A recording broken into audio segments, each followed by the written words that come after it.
नमस्कार, मैं सोनू कुमार स्वागत करते हैं आपको प्रेरणा क्लासेस में। हम लोग प्रमेय 6.2 पढ़ेंगे, ठीक है। दूसरा प्रमेय है क्लास 10th की, दूसरा प्रमेय है, ठीक है ना। क्लास 10th है।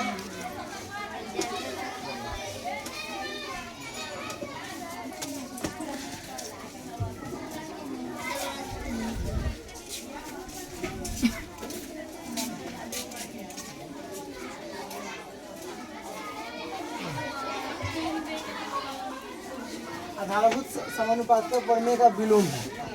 Converse of basic proportionality theorem, Thales प्रमेय का विलोम है, ठीक है।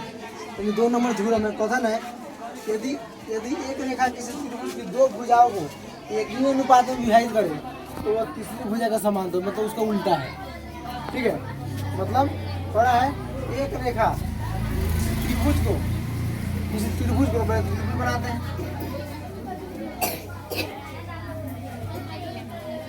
ठीक है। एक रेखा मतलब यहाँ एक रेखा खींचते हैं, ठीक है। रेखा खींच दिए, समझे कि नहीं, समझे ना।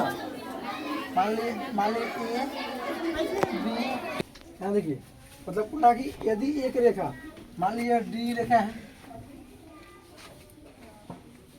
ठीक है, डी रेखा है, ठीक है, कि 2 भुजाओं को, यह जो है क्या है, ए डी AC AB और BC 2 भुजा को क्या कर रही है, विभाजित कर रही है, मतलब 2 भागों में बांट रही है। तो तीसरी भुजा का समांतर होगी, मतलब यह BC के समांतर हो जाएगी, ठीक है। अब इसमें सबसे पहले लिखेंगे दिया है, लिखेंगे दिया है, दिया है, क्या दिया है कि यदि एक रेखा किसी त्रिभुज की 2 भुजाओं को एक ही अनुपात में विभाजित करे, अनुपात में जस्ट उल्टा है, मतलब क्या दिया है हमको दिया है AD बटे DB और AC बटे EC,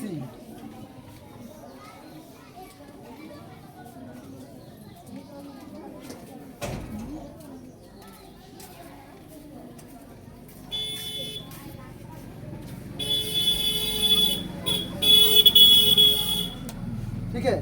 तो विभाजित करे तो तीसरी भुजा का समांतर होती है, यह सिद्ध करना है। और उसमें था कि समांतर हो तो भुजाओं को समान अनुपात में विभाजित हो जाती है, इसका उल्टा है। अभी हम लोग क्या करेंगे, यह सिद्ध करना है। क्या लिखेंगे,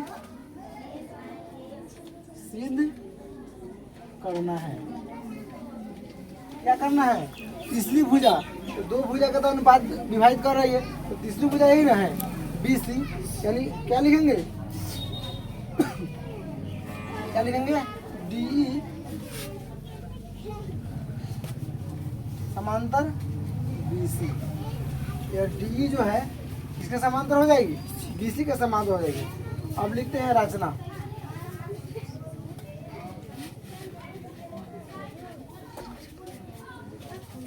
रचना में क्या करना है, अब एगो बिंदु यहाँ, एगो रेखा यहाँ मान लेते हैं, यहाँ पे यह समांतर इसके है ABCD, क्या मान लिए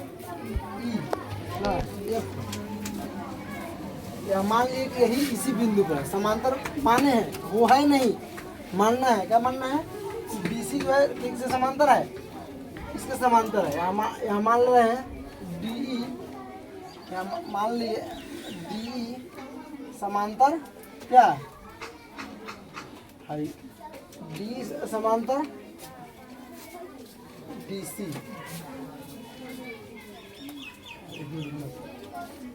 का समांतर है, मान लिए DC लिखिए।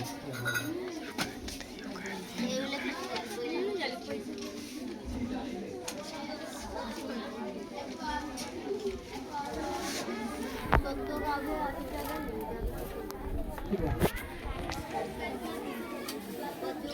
क्या मान लिए हैं, जो DF है, मतलब यह जो ई बिंदु के करीबी ही है, मतलब एक जगह है, ठीक है ना। BC समांतर क्या मान लिए, BC मान लिए। हमको तो ये प्रूफ करना है क्या, D समांतर BC, तो इसको आप कैसे मान लीजिएगा, ठीक है। तो हम इसको मान ले रहे हैं, क्या लिखते हैं, अब लिखते हैं प्रमाण।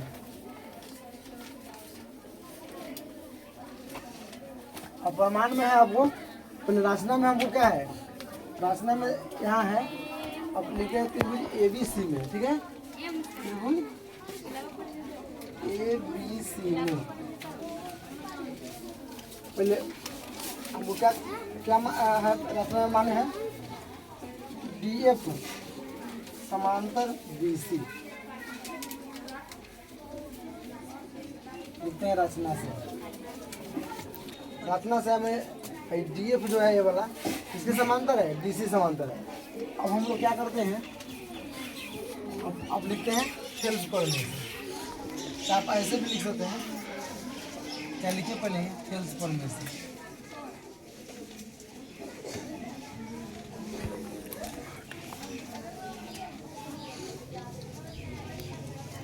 सेल्स पर में क्या है, और रेखा तीसरी भुजा का समांतर है, मतलब जब समांतर किसी तो भुजाओं का समान अनुपात में विभाजित करेगी, ठीक है ना।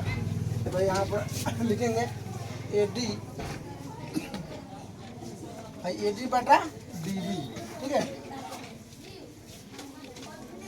अब क्या हो जाएगा, AF भाई वाला F बटा FC, ठीक है, समझे नहीं। आप इसको साइड में लिख सकते थे, अगर डायरेक्ट लिखें तो साइड में लिख सकते, ठीक है ना। अब यहाँ देखिए,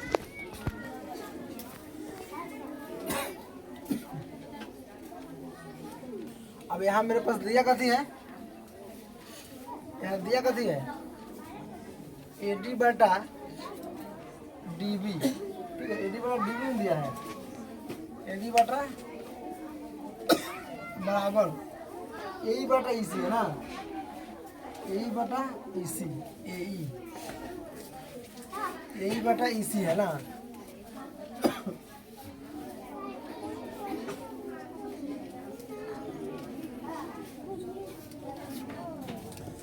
AE बटा EC है, AD बटा DB बराबर हो गया ना,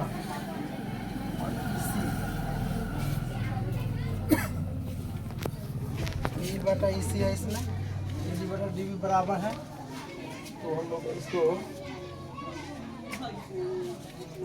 1 बटा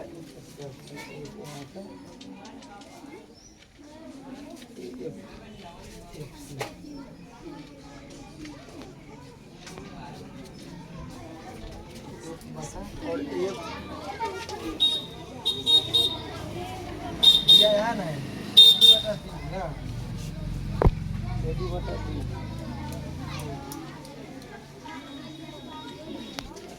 AD बटा BD बराबर क्या दिया हुआ है, हाँ क्या दिया है, AE बटा क्या EC दिया है ना, मतलब इसके बदले इसको लिख रहे हैं, ठीक है। और हो गया तुमको F बटा FC, ये कहाँ से लिखे हैं, तो पोस्ट में लिखेंगे दिया है, समझे कि नहीं, बगल में रिजल्ट लिखना पड़ता है, हाँ। अब लिखेंगे दोनों तरफ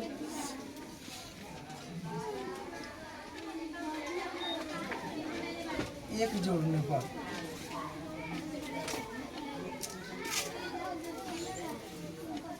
मतलब इस साइड भी हम एक जोड़ रहे हैं, इस साइड भी एक जोड़ रहे हैं। देखिए यहाँ पर क्या है, A बटा EC प्लस 1 बराबर ये क्या है, FC बटा F बटा FC प्लस 1।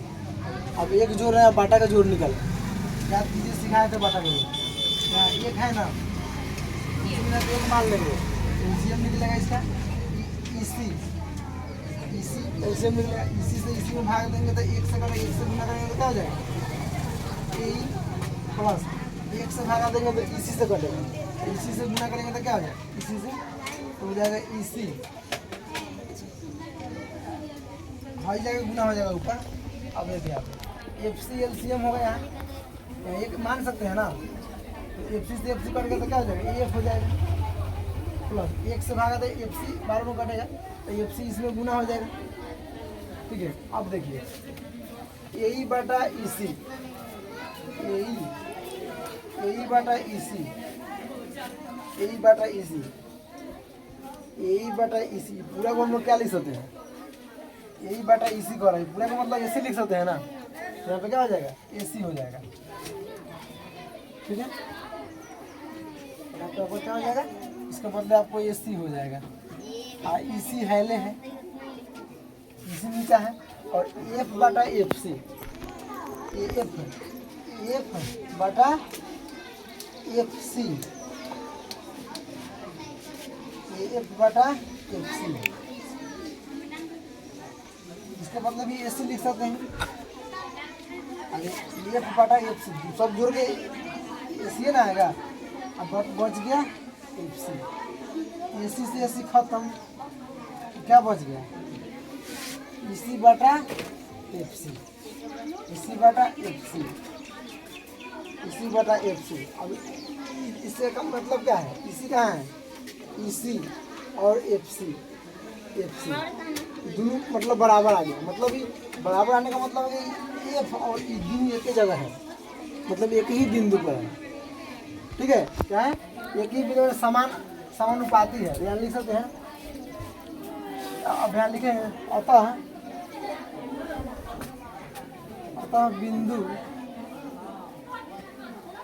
बिंदु क्या EC तथा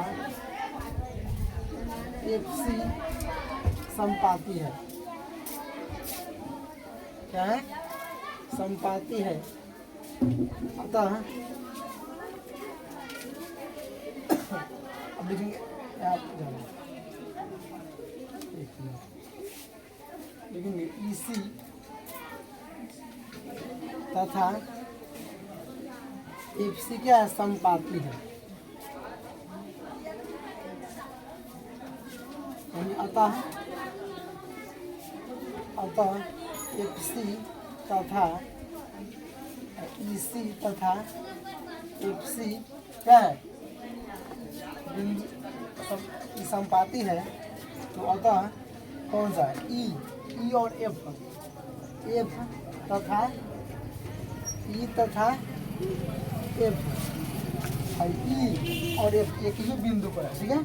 क्या लिखेंगे, एक ही बिंदु पर है, ठीक है। अब एक ही बिंदु का मतलब हो गया, तो अब हो जाएगा आपको E बटा इसी दोनों बराबर है, तो यहाँ लिख सकते हैं क्या। अब कहाँ गया,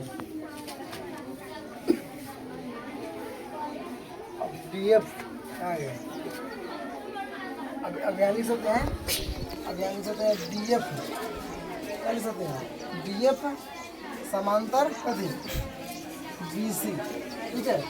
अब DF चूँकि D के बराबर है, यहाँ पे लिख सकते हैं DE समांतर BC, समझे, यही आपको प्रूफ करना था,